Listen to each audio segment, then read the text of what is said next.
Hello, my name is Duncan Alderdice, and the reason I'm making these videos is to document the journey I take as I become who I am. Today was a fantastic fucking day. First thing I want to just mention is the fact that I feel much better sleeping on a better mattress, not an air mattress, especially because there's fucking traffic in the morning, but like my energy levels are way better, or at least not energy levels, but just I'm waking up kind of in the morning at the same sort of times, but I am dreaming vividly. It might be also the magnesium bisglycinate and ashwagandha that I'm taking before bed, but just I don't, my body doesn't feel that same like owiness, specifically my muscles, because I think they actually can relax sleeping against the memory foam, which for fucking $200 for a nice bed, like, that's a deal.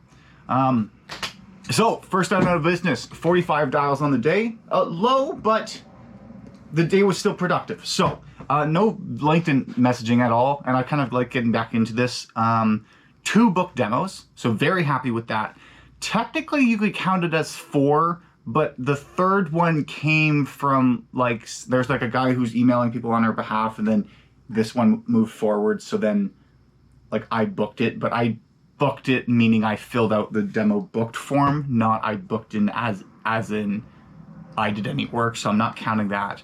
The fourth one is more of a pipeline deal working. So people who I've demoed before got back in contact, rebooked a demo to reignite the conversation from 2 months ago. I'm not counting that as a demo just because I go like a demo booked is a new opportunity. This is just like a demo a rescheduled meeting, just continuation of working the pipeline. Like, so I think demo booked for me is a new opportunity, whereas this is more reigniting or nurturing a current opportunity.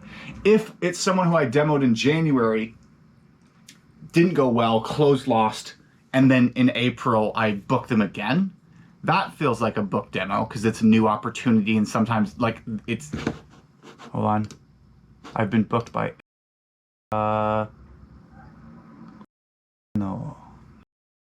tomorrow at 3 p.m.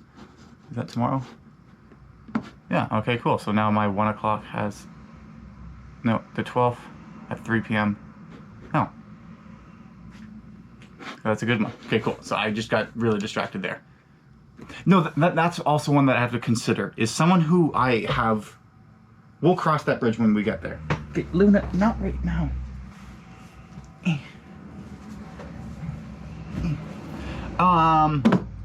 2 demos booked, 2 demos held. One was a really good long one that has potential to go somewhere. Couldn't close them because they didn't have the funds and didn't actually have the funds, as well as there was time crunch coming up, and I had another demo that I wanted to, it was an hour-long conversation, but there's potential. No promo offered or anything like that, we'll see. And then so today I had 5 demos, 2 of them only held.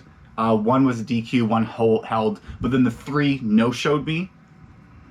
Well, no, but in the end, actually, all 3 rescheduled, and we'll take a reschedule any day of the week, because then it doesn't feel nearly as disheartening.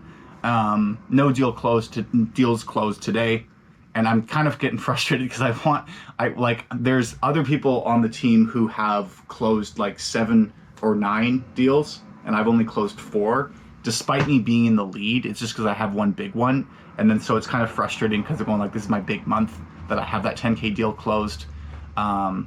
But then I'm also kind of getting an idea of the pacing of it, that like perhaps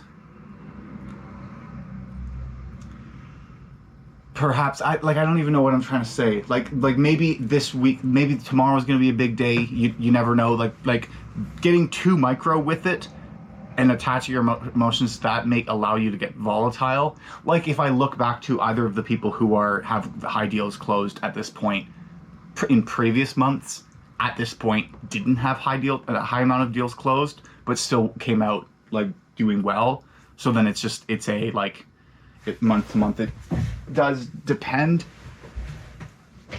What else can I talk about? Oh, been reading this. So one thing I've been reading the translator's introduction to everything, and so like the gay science, obviously gay is like a gay, and he speaks to that directly. And so okay, so here's the thing, and there's also translations, but it was a mistranslation of like the joyous wisdom or the joyous science, but it's not, joyous is not the right word. the German word, because this originally was German and translated into English, the word for joyous and cheerful in German, there's two separate words for each one of those, as well as a separate word for gay. So the gay is the proper translation, and it's more of a lighthearted, cheerful, but somewhat unconventional. That's what the definition and why it applies. And science isn't necessarily like scientific, like biology, chemistry, and all that, but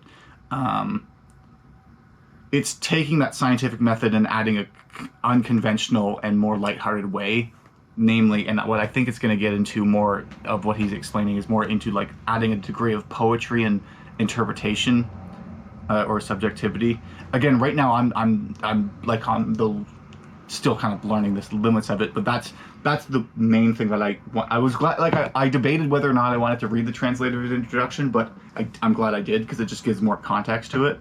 But then just so like it was interesting going like, okay, I'm curious why in the 60s, because that's what it talks about, why did gay end up being the adjective ascribed to homosexuals, or I don't know if gay people owned it, or was that, but just like I'm going like, okay, but unconventional, like that make like being a homosexual is against the convention of the typical human relationship or cultural standard for a relationship. So then that kind of works. Anyways, it was just an interesting thing it was interesting to go like, so just that it was interesting that cheerful and joyous both have different words in German than gay. What am I trying to say? Gay, cheerful, joyous. There are three different words in English. There are three different words like relative to each one of them in German as well. So it's not just the joyous sort of thing. But anyways, where am I trying to go? I have been reading this and it has been interesting this morning. I think that's what the fucking point I was trying to say. But I haven't started reading actually the things. It starts with a bunch of poems and then gets into his actual kind of thing. Oh, it's a fucking long. Oh, there's poems throughout. I don't know. What's the point of I'm all over the place.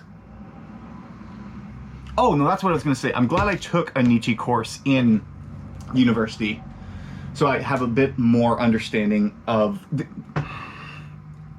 his kind of philosophy and sometimes of some of the books that they're referencing in the translator's introduction is referencing that. I'm all over the place. I am. I forget what the original reason why I think it was just saying I have been reading this, and I'm glad that I have been reading it because I bought it and I wanted to read it, and I have been, and I'm happy about that. I think that was the point I was trying to make. I'm glad that I actually am reading the thing I wanted to be reading. As well as yesterday, I spent time looking up, like making a list of things I want to buy, and more specifically going like the UK's most hated sales trainer course. Just 1 month at the base level is only like $200. So I'm like, hey, I could definitely spend the commission check that I'm getting on that. Then potentially getting healthy gamers GG coaching thing. I'd say the piece of jewelry or like the treat yourself kind of thing that I want is an Apple Watch, but I don't know if I actually want to get that, if that's what I should get right now. Like I think I'm going to wait on that. As well, I can get a refill of microdose, and then there's speakers. That was the other thing is because I'm moving to Montreal, and now that I'm like it's 11 days without alcohol, and I don't have any cravings for it, and I'm just kind of seeing going like I'm just gonna be saving so much money. That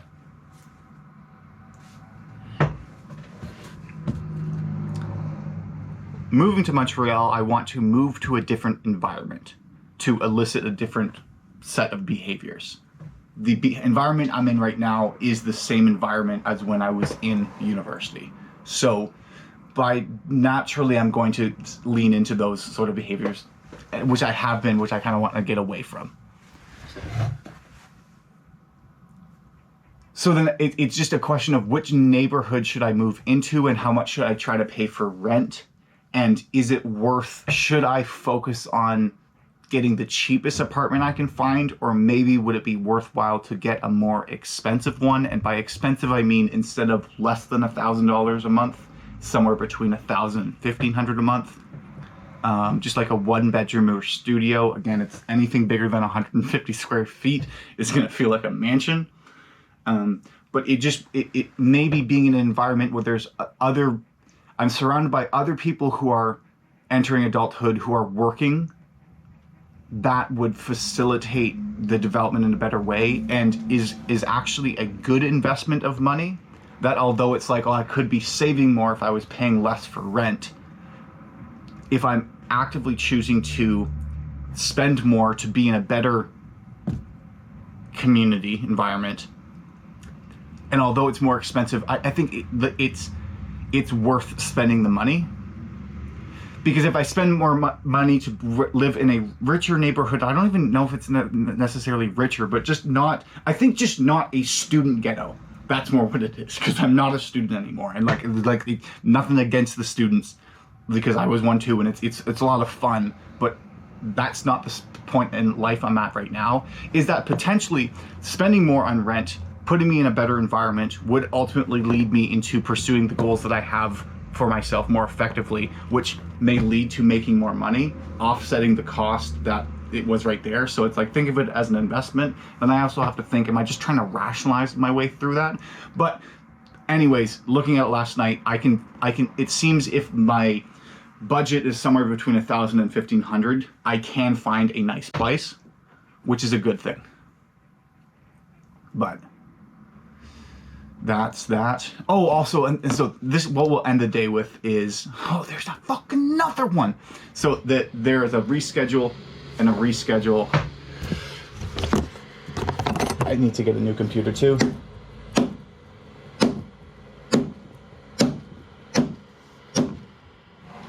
Because if I do this, you can see the screen's kind of fucked.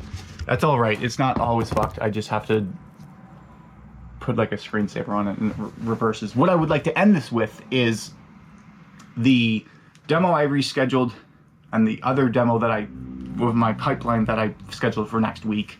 They both accepted the invitation, which is always good. The one guy who didn't, but I'm just gonna, I'm happy whenever I see me send out an invite and they accept it, because that means they actually are interested in having the conversation, which the person who I mentioned being booked on my behalf recently at 3 o'clock tomorrow also accepted their calendar invite. So we'll leave it there. I'll talk to you later.